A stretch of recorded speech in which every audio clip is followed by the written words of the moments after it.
Cristo Señor, en la quietud de mis tardes calladas, en la luz que se oculta, silenciosa, en las flores que abrieron su... Muy buenas, hermanos. Hoy nuevamente nos encontramos para estudiar la palabra del Señor. Hoy estamos para estudiar San Marcos capítulo 2, versículo 13 hasta el 17. El tema que tenemos para hoy es Sígueme. Estudiamos la semana pasada la manifestación de poder de Jesús que revela que era Dios, perdonando y sanando al paralítico. Acontecimiento que inicia una serie de conflictos que comienza a narrarnos Juan Marcos con la oposición que manifiestan los líderes religiosos. Ahora nos narra el llamamiento de Leví, un cobrador de impuestos, a ser su discípulo. Celebra un gran banquete en la que invita a Jesús a otros también de sus discípulos, a sus amigos publicanos. Los líderes religiosos se oponen a él por su actitud hacia los pecadores. Atendamos a esta narración y sus detalles de este llamamiento personal de Leví por Jesús a seguirle y su compartir con los enfermos. Jesús con su voz había echado fuera demonios, había sanado enfermos, proclamado perdón. Recordemos al leproso que le dice: quiero, sé limpio. Al paralítico: hijo, tus pecados te son perdonados. También le dijo a él mismo paralítico: a ti te digo, levántate, toma tu lecho y anda. Ahora, esa misma voz hace un llamado a Leví, y éste le sigue. Juan Marcos nos resume la actividad de Jesús, expresándonos que Jesús volvió a salir de Capernaum al mar de Galilea, posible más adelante de la ruta, donde vio a Simón y a Andrés su hermano, echando la red, y los llamó.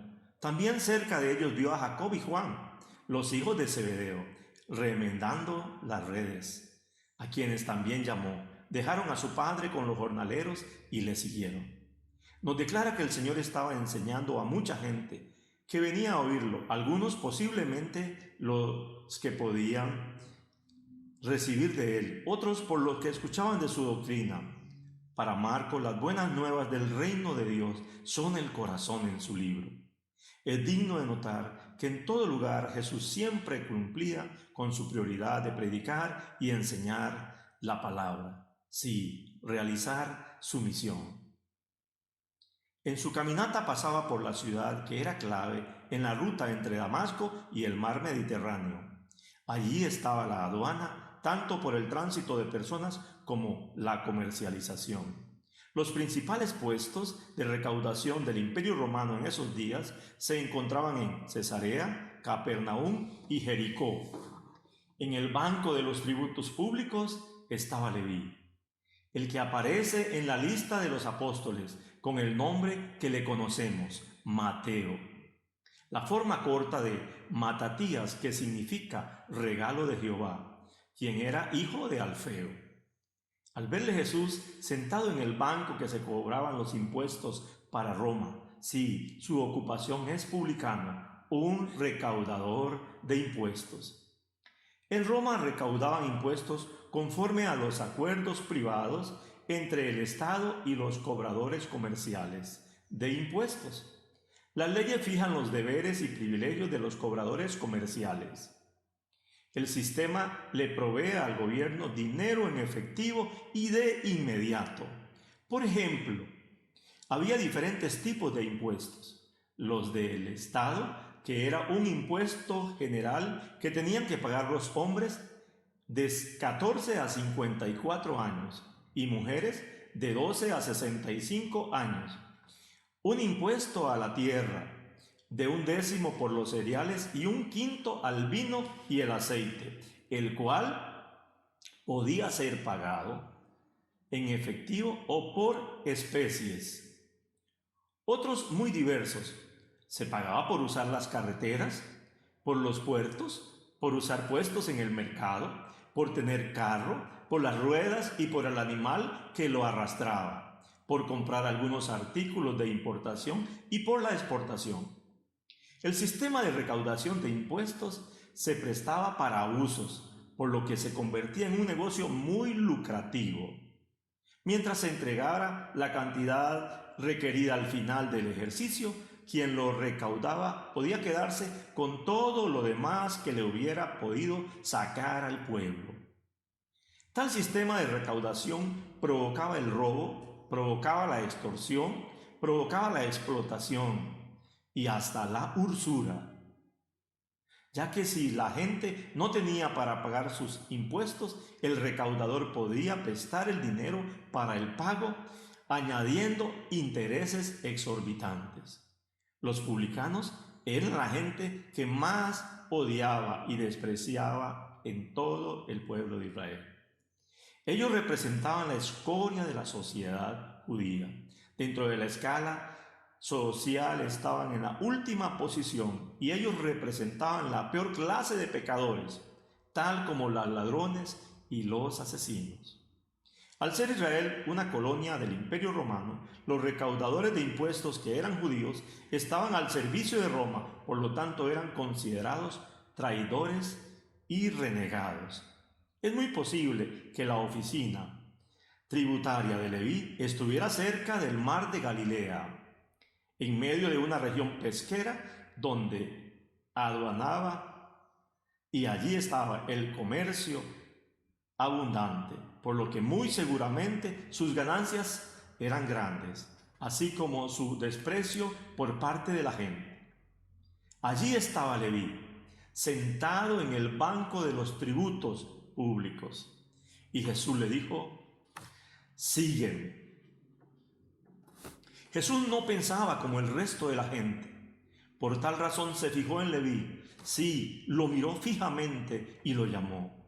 Al llamado del Señor, Leví inmediatamente se levantó y le siguió. Las palabras indican que ni siquiera levantó lo que tenía en la mesa. Sin lugar a dudas lo siguió. Sí, él escuchó el llamado de aquella voz, de inmediato obedeció. Sin titubeos, deja todo por su Señor.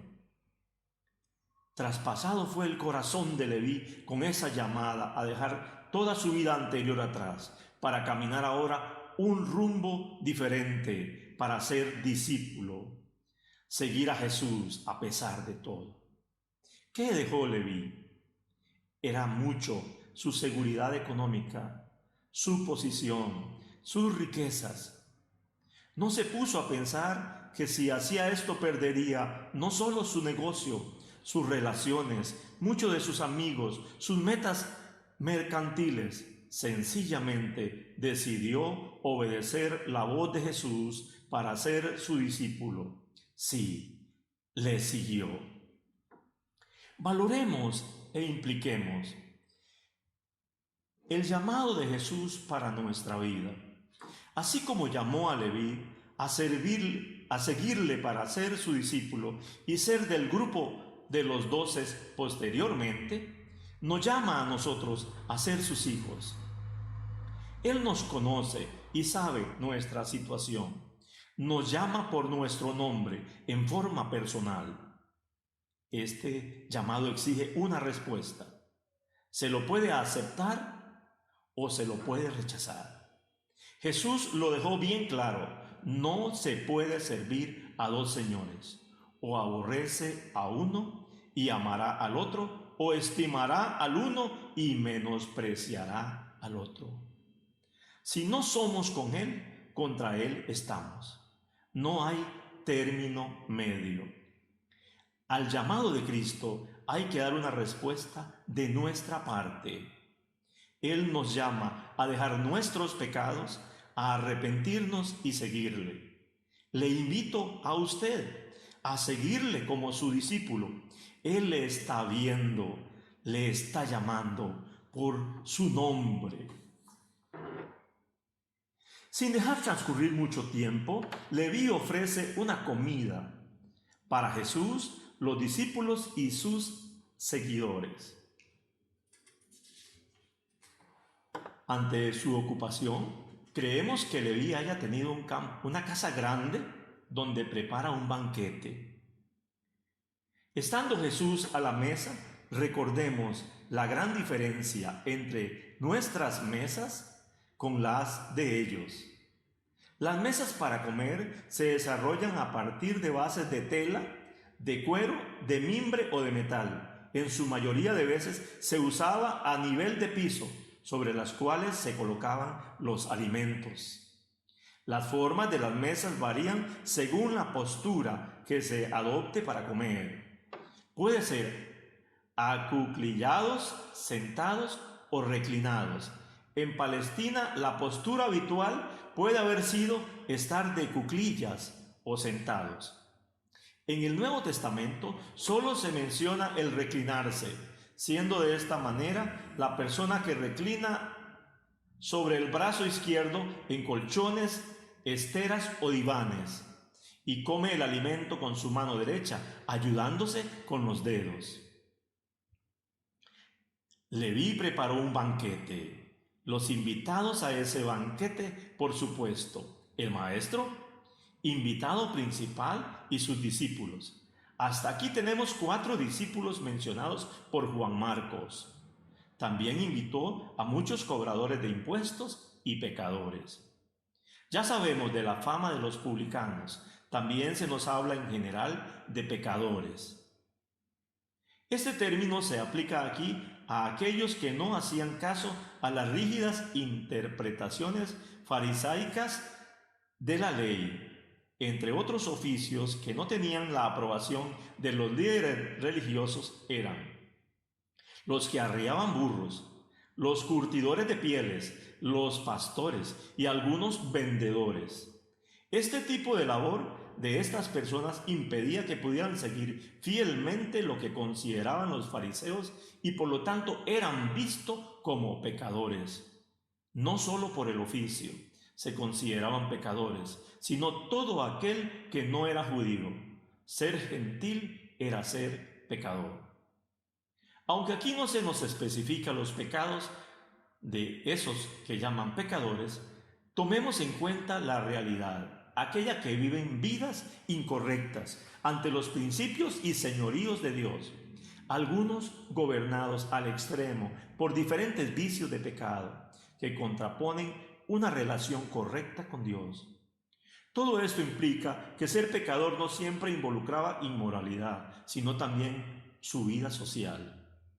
Parte de estos eran los invitados de Leví.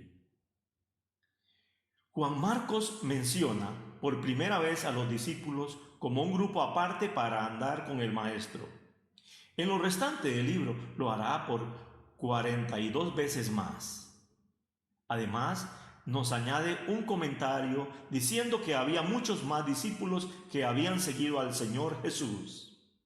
Es posible, algunos de tantas personas que habían escuchado la palabra, sí, esas buenas nuevas de salvación, que se arrepintieron y creyeron en Él. Algunos de los que recibieron sus beneficios de sanidad, de ser liberados de los demonios. No se nos dice cuántos ni quiénes. Nos hace una breve expresión de que tenía discípulos que le seguían. Impliquemos. Para aquellos que le hemos seguido como discípulos, tenemos aquí un gran ejemplo de acción. La primera acción que se nos narra de Leví fue presentarle a Jesús a todos sus conocidos. A los que nos consideramos discípulos se nos da un mandato: ir y hacer discípulos. En esto es menester obedecer. Al realizarlo se demuestra con acciones concretas que nuestro Señor Jesucristo transformó nuestras vidas y lo que hizo por nosotros lo puede hacer por nuestra familia, por amigos, por vecinos y con cualquier persona que le compartamos las buenas nuevas de salvación.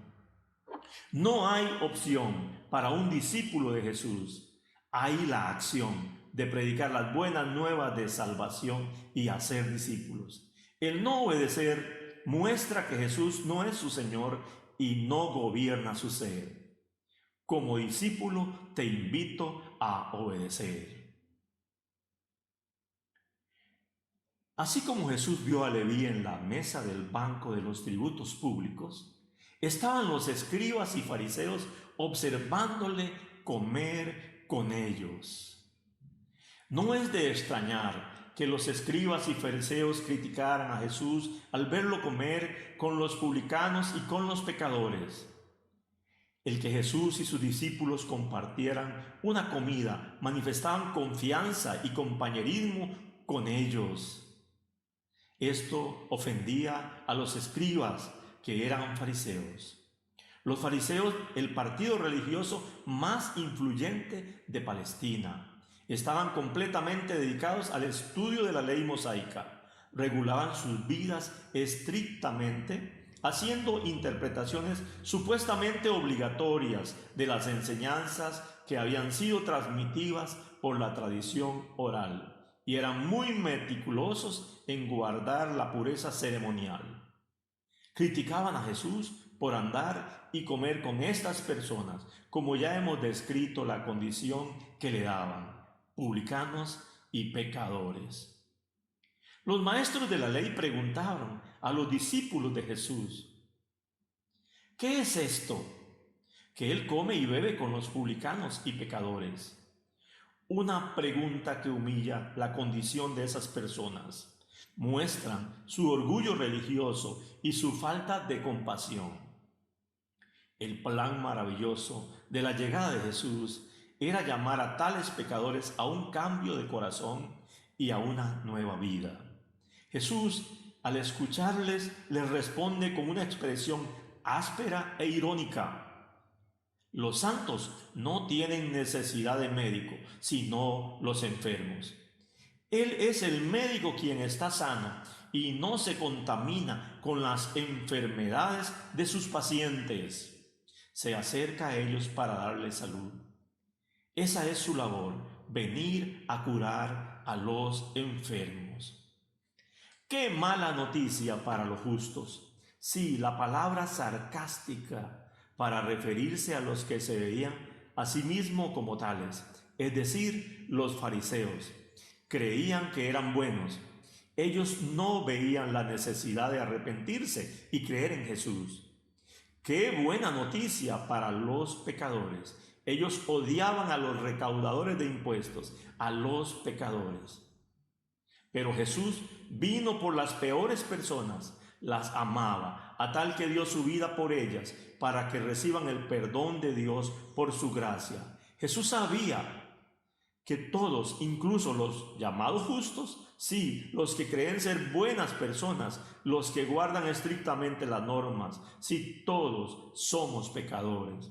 Él vino al mundo a llamar al reino de Dios a todos los pecadores. Reflexionemos. ¿Qué concepto tengo de mí mismo?